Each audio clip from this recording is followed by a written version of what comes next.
네, 오늘 함께 보실 하나님 말씀은 요한복음 3장 1절에서 15절 말씀으로 거듭남의 비밀 예수 그리스도라는 제목으로 요한복음 시리즈 그 6번째 시간 함께 하도록 하겠습니다.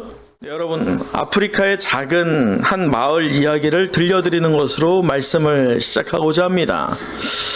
이 아프리카의 한 마을의 아이들이요, 재미나게 놀고 있다가 어느 날은 숲속에서 아기 표범, 새끼 표범 한 마리를 이렇게 줍게 됐어요. 어찌된 일인지 어미와 떨어져 있었고 그렇게 방치되어 있는 것 같은 이 새끼 표범을 아이들은 이리저리 데리고 놀다가 마을로 가지고 왔어요.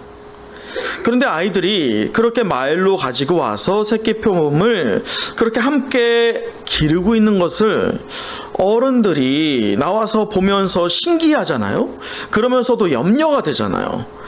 그래서 아이들이 어떻게 하고 있는지를 보고자 다 몰려왔는데, 이때 그 불악의 촌장되는 분이, 그 어르신이 그 상황을 보면서 염려되는 말로, 얘들아, 너희들 이 표범 어디서 났니? 라고 질문했습니다. 그러자 아이들이요, 밀림에서 주웠어요 라고 대답하는 거예요. 어미가 있으면 어쩌려고 그래? 라고 하자 어미가 없어서 주워왔고, 그리고 풀을 먹으니까 풀을 잘 먹어요 라고 하더라는 겁니다. 이 촌장은 걱정되는 마음에 너희들 이러다 큰일 나니까 그 표범 빨리 밀림에 다시 돌려주고 와라 라고 하였지만, 아이들은 고집을 부렸어요. 그 아이들의 고집을 결코 꺾지 못한 이 촌장과 어른들은요, 유심히 아이들을 지켜보면서 혹여나 있을 일들을 대비하고 있었어요. 그런데 그 어른들의 걱정과 달리요, 이 표범이 풀을 주니까 풀을 어떻게 할까요? 잘 먹어. 심지어 아이들과 잘 놀아요. 그리고 아이들과 심지어 자기까지도 함께 하는 거예요. 그러면서 이 새끼 표범은 어느새 시간이 지나면서 표범 성체가 되었습니다. 그렇게 어른 표범이 되었음에도 불구하고 여전히 무엇을 먹어요? 풀을 먹어요. 참 신기하죠? 그리고 아이들과 노는데 그 어릴 때 고양이 같았던 그 표범이 성체가 되었음에도 불구하고 여전히 무엇 같아요? 고양이 같더라는 거예요. 그렇게 아이들도 어느 정도 자라고 이 표범도 자라고 그런 상태에서 좋은 친구로 세월을 지나가던 그 어느 날, 아이들이 이제 좀 자라니까 좀 더 과격하게 놀잖아요. 역시나 항상 그랬던 것처럼 밀림에 들어가서 재미나게 놀다가요, 신나게 뛰어놀다가 한 아이가 그 나무 뿌리에 걸려서 넘어지고 말았어요. 근데 너무 속도가 빠르다 보니까 그 넘어진 상태에서 이 무릎 언저리가 찢어지고 말았습니다. 그래서 피가 나는 거예요. 이 아이는 자기의 무릎에 피를 보면서 놀라서 울고 불고 하니, 앞에서 달려가던 아이들이 그 울음소리를 듣고 어떻게 해요? 아이에게 달려오는 거예요. 역시나 표범은 어떻게 할까요? 표범도 같이 달려오는 거예요. 하지만 누가 더 빠르겠어요? 표범이 훨씬 빠르죠. 그래서 표범이 먼저 아이에게 도착을 했고, 그 아이의 우는 얼굴을 보면서 눈물을 혀로 핥아주는 거예요. 그러면서 아이가 피가 흐르고 있는 그 부위를 바라보면서 너무 안타까운 나머지 혀로 그 상처를 핥아주기 시작했습니다. 그런데 그 순간 표범의 눈빛이 달라지는 거예요. 피맛을 본 이후에 표범에 숨겨져 있던 무엇이 나와요? 본성이 나오는 거예요. 안타깝게도 그 본성을 이기지 못한 표범은 오랜 시간 동안 자기를 친구처럼 여겼던 그 아이들을 모두 다 잡아 죽여 먹었다고 합니다. 여러분, 이러한 일들을 우리가 보면서 우리에게 좀 적용해 봤으면 좋겠어요. 여러분, 저와 여러분은요, 이 아담의 본성을 타고난 무엇이에요? 죄인입니다. 그 표범이 아무리 고양이 같았다 할지라도, 고양이 같이 행동한다 할지라도 표범은 무엇이에요? 표범이었어요. 표범은 결코 고양이가 될 수 없었어요. 그것처럼 죄인의 본성을 타고난 저와 여러분이요, 아무리 그럴듯한 선한 행위들을 통해서 봉사하고 선행을 쌓고 그렇게 덕을 쌓는다 할지라도요, 우리의 죄인된 본성이 바뀔 수 있을까요? 없다는 거예요. 예레미야 13장 23절을 보면 이렇게 기록되어 있어요. 굿수인이 그의 피부를, 표범이 그의 반점을 변할 수 있겠느냐라고 말이죠. 이 말이 뭐냐? 굿수인이 누구예요? 에티오피아예요. 에티오피아인들의 피부가 어떻습니까? 까맣죠. 그 검은 피부를 하얗게 바꿀 수 있느냐? 그것처럼 표범이 그 몸의 반점을 없앨 수 있느냐? 그와 같이 뭐라고 하느냐? 악에 익숙한 너희도 선을 행할 수 있겠느냐? 라고 예레미야가 말한 바가 있어요. 여러분, 그렇다면 우리는 도저히 우리의 본성을 이겨낼 방법이 없는 걸까요? 예수님은요, 오늘 말씀을 통해서 우리의 이 의구심에 대한 해답을 제시해 주십니다. 우리 3절, 오늘 본문의 3절 함께 다시 한번 읽어보도록 하죠. 시작. 예수께서 대답하여 이르시되 진실로 진실로 내게 이르노니 사람이 거듭나지 아니하면 하나님의 나라를 볼 수 없느니라. 여러분, 예수님은 그 해답을 제시해 주시는데 그 해답이 뭐예요? 거듭나야 한다는 거예요. 여러분, 그렇다면 거듭남이 뭘까요?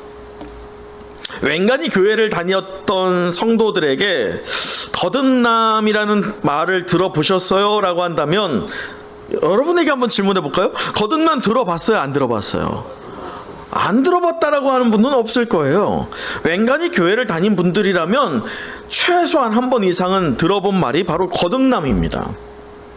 근데 그런 성도들에게 당신은 거듭나셨습니까? 라는 질문을 하면 적지 않게 당황하며 그 자리를 피하는, 모면하는 성도들을 종종 보게 됩니다. 여러분은 과연 거듭남을 뭐라고 생각하세요? 요즘 사회적으로요, 자주 언급되는 단어가 있다면 그것이 거듭남이기도 합니다. 무슨 말이냐? 정치가 혼란스럽고 부패하면 정치가들을 향해서 무엇해야 된다고 말해요? 거듭나야 된다고 말해요. 교육계가 부패했다라고 하는 뉴스를 보면 또 교육가들을 향해서 어떻게 해야 된다고 해요? 거듭나야 된다고 그렇게 말을 합니다. 오늘 본문을 봐도요, 거듭나다라고 하는 말이요 3번이나 나와요. 참 특이한 말은 이 거듭나다라고 하는 이 단어가요, 이 용어가, 이 개념이 사복음서 중에 어디에만 있어? 요한복음에만 있는 게 바로 오늘 우리가 주목해야 할 특이점입니다. 공간복음에는 거듭나다라고 하는 개념 자체가 등장하지 않아요. 오직 요한복음만 거듭남이라고 하는 이 주제를 가지고 과연 성도가 왜 거듭나야 할지에 대한 도전을 불러일으키고 있다는 것입니다. 자, 그럴 때 세상적으로 우리가 거듭남이라고 쓸 때면 뭔가 새로워지는 것, 다시 시작하는 것, 개혁되는 것, 이렇게 쓰임 받거든요. 그러나 성경에서 말하고 있는, 오늘 예수님이 의도하고 있는 거듭남은 새로운 창조, 새로운 생명, 새로운 탄생을 의미합니다. 그러므로 오늘 본문에서 거론되고 있는 이 거듭나다라고 하는 이 개념은 세상이 말하고 있는 개념과 전혀 다른 길을 걷고 있어요. 그것을 유의하면서 오늘 본문의 말씀을 통해서 우리가 과연 거듭남이 무엇이고 왜 우리가 거듭나야만 하는지에 대한 도전을 함께 받는 은혜의 시간 되기를 간절히 소망합니다. 여러분, 이제 본문으로 돌아와서 오늘 본문의 1절을 함께 다시 한번 읽어보도록 하죠. 1절입니다. 시작. 그런데 바리새인 중에 니고데모라 하는 사람이 있으니 유대인의 지도자라. 오늘 니고데모라고 하는 인물이 등장합니다. 사실 이 니고데모는요, 역시나 특이점이 뭐냐? 어디에만 나와요? 요한복음에만 나와요. 공간복음에 등장하지 않는 인물입니다. 이 요한복음에 나오는 니고데모는 몇 번이나 나올까요? 3번 나와요. 니고데모가 처음 등장한 건 오늘 본문 요한복음 3장이고요.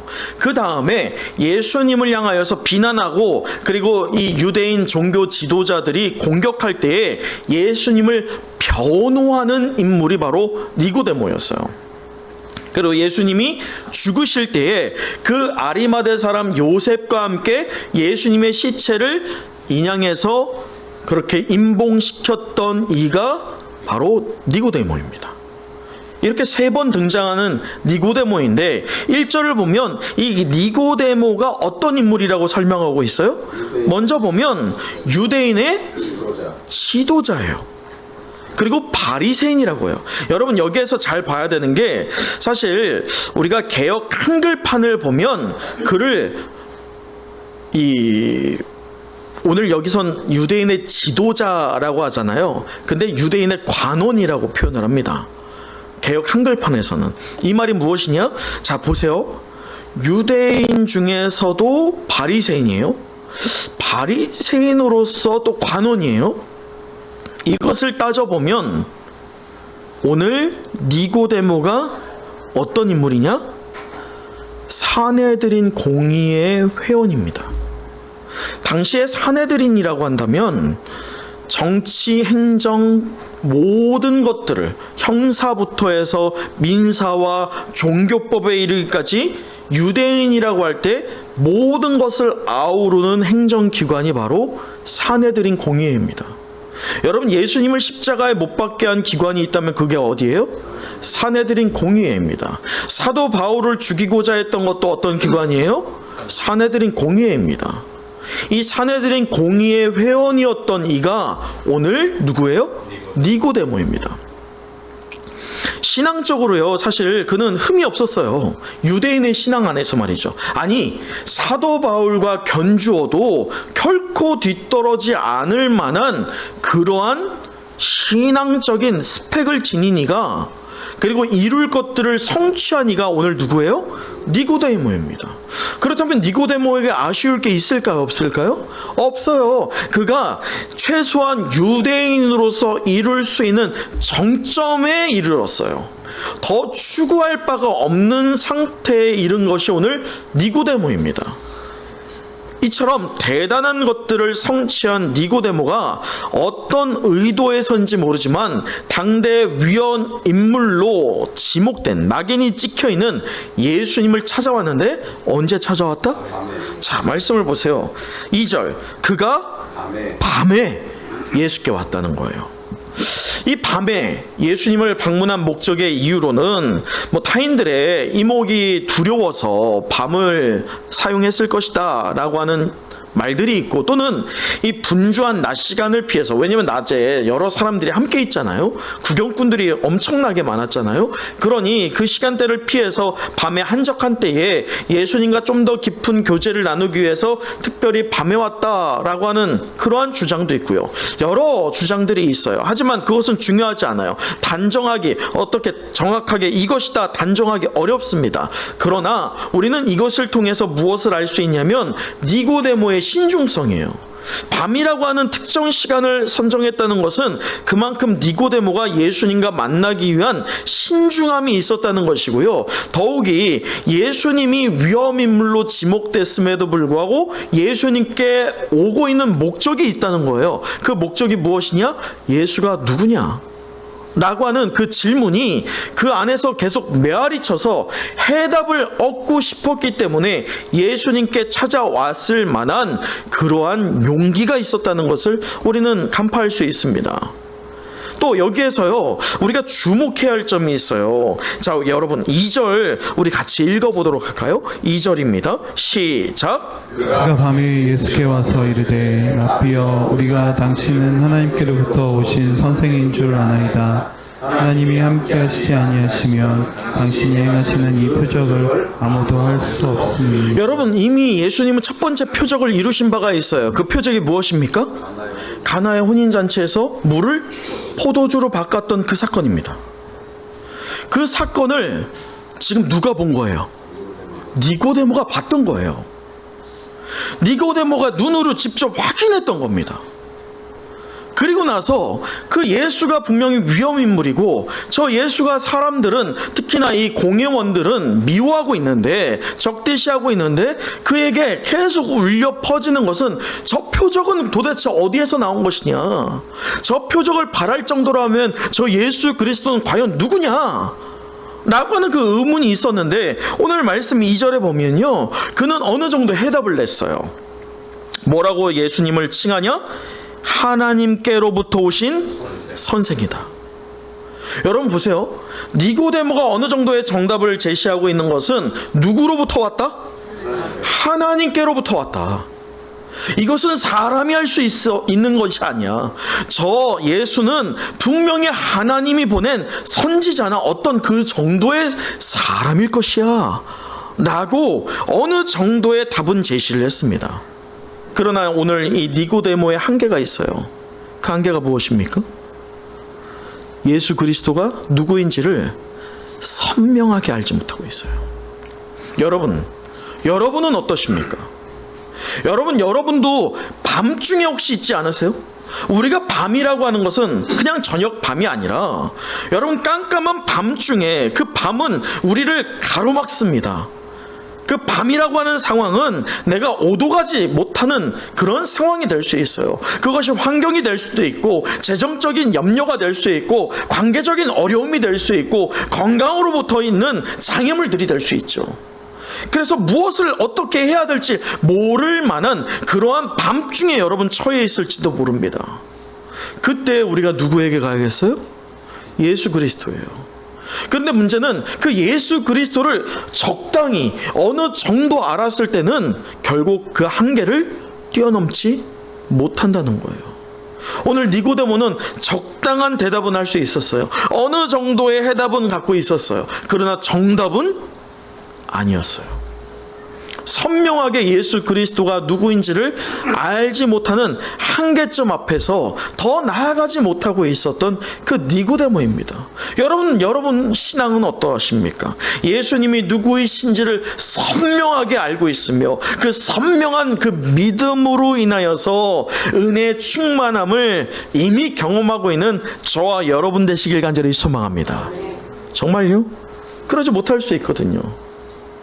그런 저와 여러분, 또 오늘 니고데모를 향하여서요, 오늘 예수님께서는 그 니고데모를 꿰뚫어 본 것처럼 저와 여러분을 꿰뚫어 보면서 우리가 그 한계를 뛰어넘을 수 있을 만한 해답을, 방법을 제시해 주시는데 그것이 무엇이냐? 다시 한번 우리 3절 읽어보도록 하죠. 3절이에요. 시작. 예수께서 대답하여 이르시되 진실로 진실로 내게 이르노니 사람이 거듭나지 아니하면 하나님의 나라를 볼 수 없느니라. 여러분 한번 생각해 보세요. 지금 사내들인 공의회 회원이 예수님 앞에 나와서 어느 정도 인정한다? 이거 큰일입니까? 아니일입니까? 예수님의 입장에서는 영광 받는 일입니까? 아닙니까? 영광 받는 일이에요. 귀하잖아요. 여러분 소위 우리 예전에 새벽기도 드리는데 갑자기 어떤 여자분이 들어오시는 거예요. 우리 가끔 외부 성도들이 새벽기도 때 많이 오거든요. 근데 어디서 많이 본 분이야. 정치인 한 분이 들어오셨던 거예요. 뭐 하러 왔겠어요? 선거 인사하러 왔던 것이죠. 거기에서 저도 적지 않게 놀랐거든요. 티를 잘 내진 않았지만 여러분 예수님도 놀라지 않았을까요? 한편으로는 야 니고데모, 야 세상적인 스펙 있는 이 사람, 지금 내 옆에 제자들 얘네들은 어부였는데 야 세상적으로 어느 정도 저 정점을 찍은 니고데모가 내 앞에 왔네. 기쁜 일이 아닐까요? 예수님은 그걸 주목하지 않으세요. 예수님은 정말 있어야 할 것이 없는 니고데모를 본 거예요. 니고데모에게 없는 부재한 핵심적인 것을 예수님은 주목하고 계세요. 그게 무엇입니까? 그게 바로 거듭남이에요. 여러분, 일반 종교는요, 행위적인 것으로 구원받는다라고 생각합니다. 그래서 그들은 수련을 하거나 돌을 닦아요. 또는 어떤 종교적인 의식을 치르거나 또는 제사를 드립니다. 또 봉사와 헌신을 통해서요, 구원받는다고 생각해요. 그래서 그들은 다시 태어나는 이 거듭남이 필요하지 않다라고 생각합니다. 여러분, 이런 맥락에서 보면 굳이 거듭남이 없어도 도덕적으로 선한 사람이 구원받을 수 있다라고 하는 것이 한편으로는 당연한 것처럼 여겨집니다. 근데 문제는 오늘날의 기독교인들도, 오늘날의 교회들도 이 맥락을 따라간다는 거예요.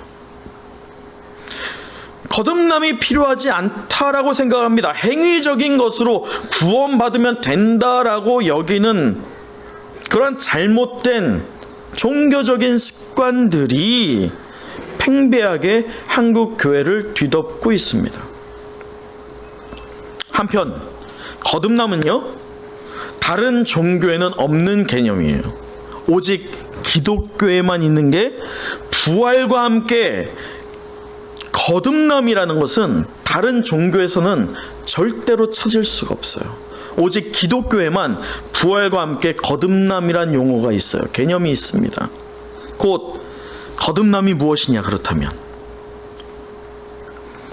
거듭남은 예수를 유일한 나의 구원자로 내가 믿으며 곧 영접하여서 다시 태어났다. 내가 영적으로 다시 태어났다. 그래서 사망 가운데에서 영원한 생명으로 내가 옮겨졌다라고 그렇게 믿는 성도들에게 주어지는 것이 바로 거듭남일 줄 믿습니다. 그러니 거듭나지 않으면요, 무엇이 없어요? 구원이 없는 거예요. 거듭남이 꼭 필요합니까? 행위적인 것으로 우리가 구원 이룰 수 있지 않습니까? 교회 안에서 봉사하고 교회 안에서 헌신하고 교회 안에서 직분 가지고 무언가 예배 그럴듯하게 하면 우리가 다 된 거 아닙니까? 성경 어디에도 그렇게 말하지 않아요.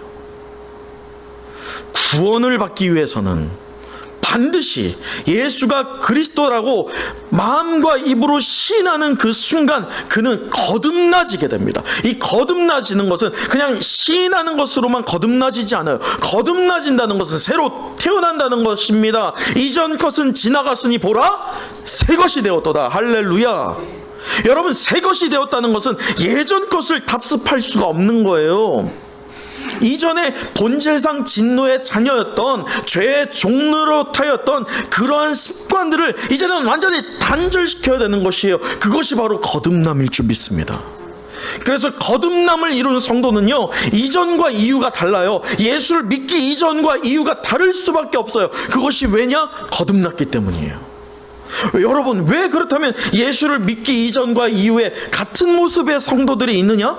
그들이 분명히 예수를 시인했음에도 불구하고, 예수를 영접했음에도 불구하고 왜 그들의 삶에 변화가 없느냐? 단 하나의 이유밖에 없어요. 거듭나지 않았기 때문이에요. 거듭나면 오늘 3절에서 예수님이 말씀하시는 것처럼 하나님 나라를 볼 수 있게 돼요. 여러분, 오해하지 마세요. 하나님 나라는요, 죽어서 갈 수 있는, 죽어서만 볼 수 있는 나라가 아닐 줄 믿습니다. 거듭나는 순간 우리의 삶에서도, 이 현장 안에서도 하나님의 나라를 볼 수 있는 거예요. 그 거듭난 성도는 그래서 현실을 볼 때, 현실의 문제들을 볼 때 그냥 문제들만 보지 않고 그 문제 뒤에 은혜의 역사를 통해서 우리에게 풍족히 부어주시는 누구를 보게 됩니까? 하나님을 보게 될 줄 믿습니다. 여러분, 그렇다면 이제 우리에게 문제가 하나가 있어요. 어떻게 거듭나야 될까? 거듭나기 위해서는 우리가 어떻게 해야 될까, 이것입니다. 우리가 이것을 간과하고 놓치고 있을 때가 참 많다는 것이죠. 예수님은 이에 대한 해답을 5절을 통해서 우리에게 주시는데, 자, 5절 함께 읽어보도록 하죠. 5절입니다. 시작. 예수께서 대답하시되 진실로 진실로 내게 이르노니 사람이 물과 성령으로 나지 아니하면 하나님의 나라에 들어갈 수 없느니라. 여러분, 첫 번째로 거듭나기 위해서는 먼저 물로 다시 태어나야 된다는 거예요. 여러분, 여기에서 이 물이 무엇입니까? 세례예요.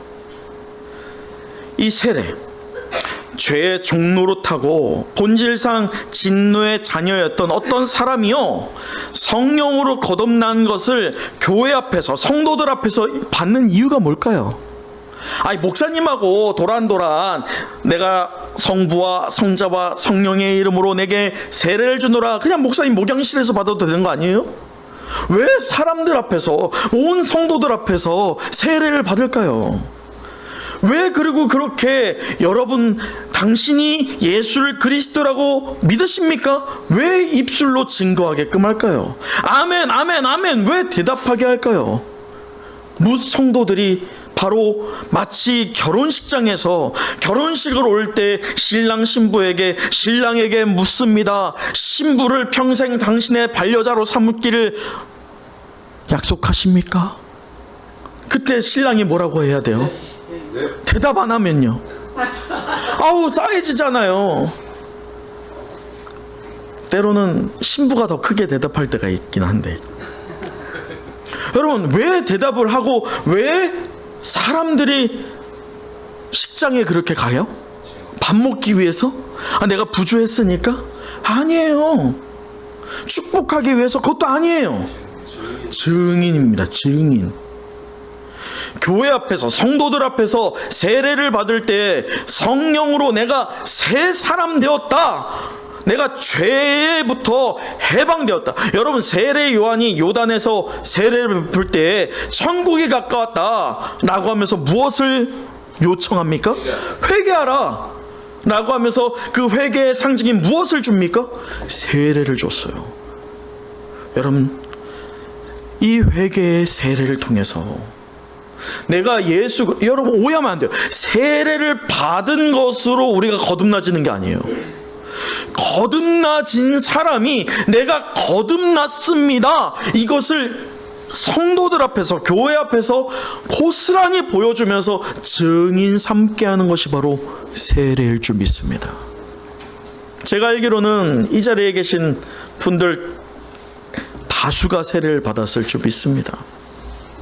여러분, 외적으로 나타내는 우리의 거듭남에 표시되는 세례를 받았다라고 한다면 사람에게만 보이는 것이 아니라 그 거듭남의 상징 되시는 예수 그리스도가 여러분께 깊이 새겨져 있는 은혜가 있기를 간절히 축복합니다. 다음으로 이 거듭나여진다라고 하는 것은 바로 성령을 통해서입니다. 성령으로 다시 태어나야만 거듭난다라고 예수님께서는 말씀하셨어요. 여기에는 엄청난 영적 비밀이 숨겨져 있습니다. 여러분 6절을 보세요. 6절에서 보면 육으로 난 것은 무엇이에요?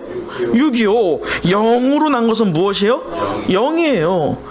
여러분, 이 말씀이 무엇입니까? 육에서 거듭남을 체험하기 위해서 쓸데없이 힘쓰지 말라는 거예요. 육으로 아무리 열심히 해봐야 영적으로 거둘 수 있는 게 있다 없다? 없다. 1도 없다. 전혀 없다.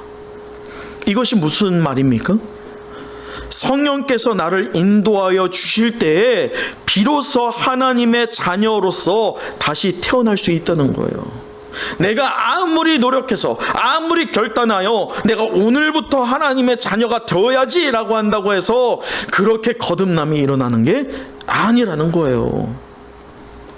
여러분, 종교적인 노력으로 육이 영으로 바뀌어지기를 원하는 이들이 얼마나 많습니까? 그건 오해예요. 우리가 육적인 부분에서 종교적인 열심을 내는 것은요, 육이 영으로 바뀌기 위해서가 아니에요. 순서가 잘못된 거예요.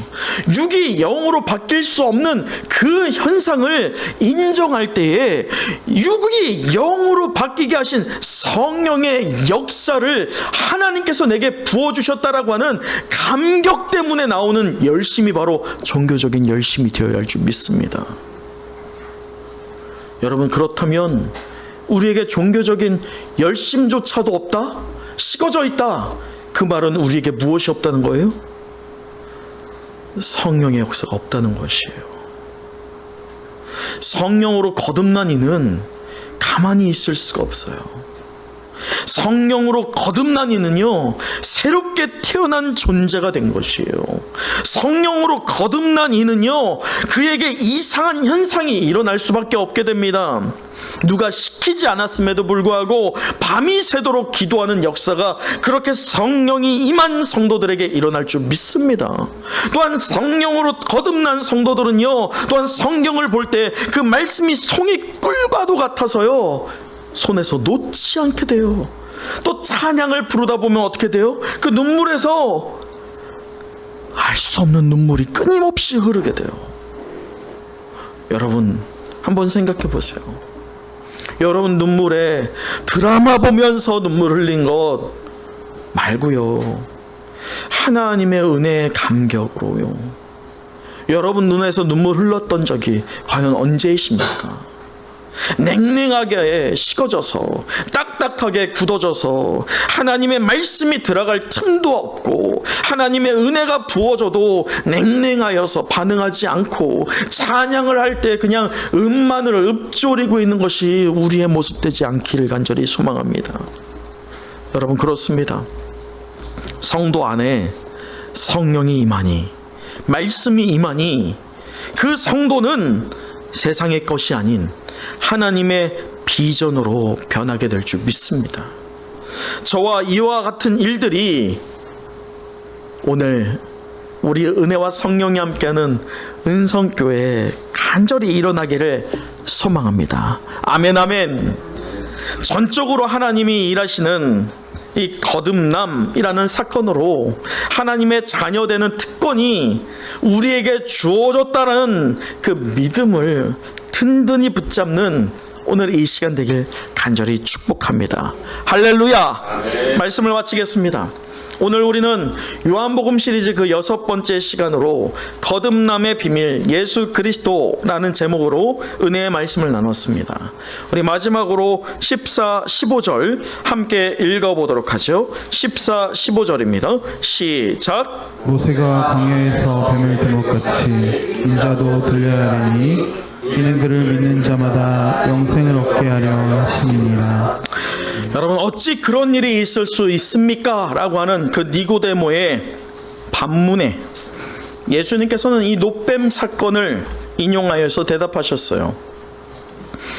광야에서요, 불순종하며 하나님을 신뢰하지 않는 이스라엘 향하여서요, 하나님은 불뱀을 내리십니다. 그 불뱀이 사람들의 뒤꿈치를 물어대면서 수없이 많은 사람들이 죽어져 갑니다. 그들이 뒤늦게 회개하면서 모세에게 부탁하니 모세가 하나님께 기도할 때에 하나님께서 하나의 해결책을 주시는 것이 놋뱀을 만들어서 장대 위에 높이 달아 그것을 들라. 그리고 그것을 무엇하는 이는 살리라? 바라보는 자는 살리라. 여러분, 너무 단순한 일이었어요. 놋뱀을 보기만 하면 사는 거예요. 보기만 하면, 하나님의 말씀을 믿기만 하면 말이죠. 그런데 성경을 보면 수많은 사람이 죽습니다. 왜 죽을까요? 이성적인 사고로 납득이 안 되는 거예요. 지금 불뱀은 내 눈앞에 보이고 나를 물었는데 어떻게 저 놋뱀을 본다고 해서 살 수 있겠느냐? 의심이 드는 거예요. 불신이 드는 거예요. 안 보는 거예요. 그들에게 주어진 것은 결국은 죽음입니다. 여러분, 복음은 이렇게 단순해요. 예수를 믿기만 하면, 십자가에 달려 죽으셨다라고 하는 그 예수가 역사적인 예수가 맞고, 또 그 역사적인 예수가 나를 위해서 죽으신 분이 맞으며, 또한 그 예수가 죽음 가운데에서 부활하시고 승천하셔서 나 또한 그것을 믿을 때 나 역시 죽음에서도 부활하여서 하나님의 천국 백성 되게 될 것을 믿는 것, 그럴 때 우리에게 거듭남이 일어납니다. 그러나 성령으로 거듭난 사람만이 이 믿음을 가질 수 있어요. 성령으로 거듭나지 않으면 아무리 앞에서 제가 말한다 할지라도, 아무리 많은 설교를 듣는다 할지라도, 아무리 수없이 기도하고 말씀을 본다 할지라도 믿어지지 않을 겁니다. 물건마다요, 그것을 만든 사람의 의도한 용도가 있어요. 그 용도에 맞게 쓰여지는 게 그 창조된 물건의 쓰임새입니다. 그것처럼요, 하나님께서 저와 여러분을 향한 분명한 용도가 있어요. 목적이 있어요. 우리를 일꾼 삼으시고 우리를 자녀 삼으셔서요, 우리에게 분명한 목적을 부어주셨어요. 그것은 이 땅 가운데에서 우리가 거듭남을 통하여서 천국을 바라보면서 천국 백성으로 살도록 하는 것뿐만 아니라, 우리가 그 성령의 충만함과 회개의 세례를 통해서 나만 그것을 독식하는 것이 아니라, 오늘 이은주 집사님이 설교가 아니라 간증한 것처럼 영혼 구원, 우리의 주변에 죽어가는 이들을 향하여서 영혼 구원하여서 우리의 의도에 맞는, 그 목적에 맞는 삶을 살아내는 것, 그것이 바로 저와 여러분에게 주어진 사명일 줄 믿습니다. 이제 예수 그리스도를 우리의 인생의 주인으로 모시고 그가 보이신 모범을 따르며 날마다 성령의 거룩한 열매를 풍성히 맺으며 우리 주변에 죽어가는 영혼들을 주께로 돌이키는 선한 열매를 맺어 오늘 설교의 제목처럼 거듭남의 비밀 되시는 예수 그리스도가 더 이상 비밀이 아니라 선명한 해답으로 그렇게 믿음으로 깨달아가는 저와 여러분, 우리 은성의 모든 영가족 되길 간절히 축복합니다.